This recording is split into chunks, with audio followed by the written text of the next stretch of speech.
আজ আমি বানিয়ে ফেললাম একটা ক্যাফে স্টাইল রেসিপি। নাম দিয়েছিলাম মাশরুম স্পিনাচ রাইস বোল। তার জন্য আমি কয়েকটা মাশরুম ছোট ছোট করে কেটে সেটা সেদ্ধ করার জন্য মাইক্রোওভেনে দিয়ে দিয়েছিলাম। বেশ কয়েকটা পালং পাতা নিয়েছিলাম, সেটাকে কুচি কুচি করে পাতলা পাতলা করে কেটে রেডি করে রেখেছিলাম। তার সাথে একটা কাঁচা লঙ্কাও কেটে রেডি করে রেখেছিলাম।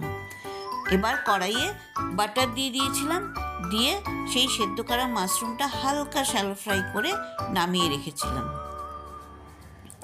এবারে আমি একটা হোয়াইট সস বানাবো বলে কড়াইতে আবারও বাটার দিয়ে দিয়েছিলাম, দিয়ে কিছুটা রসুন কুচি দিয়ে সেটাকে ভাজা ভাজা করে তার মধ্যে দিয়ে দিয়েছিলাম সামান্য ময়দা আর 2 কাপ দুধ দিয়ে ব্যাটারটাকে তৈরি করেছিলাম।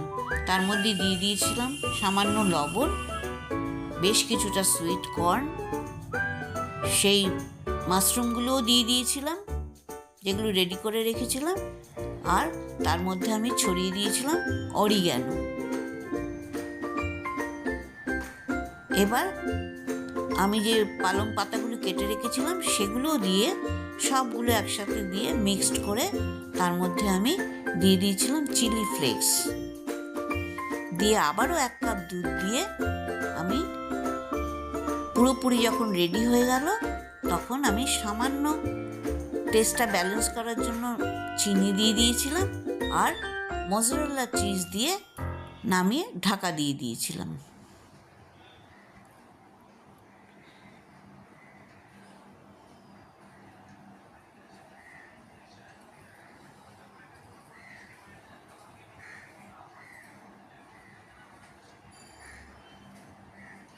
এবার আমি একটা রাইস বানাবো।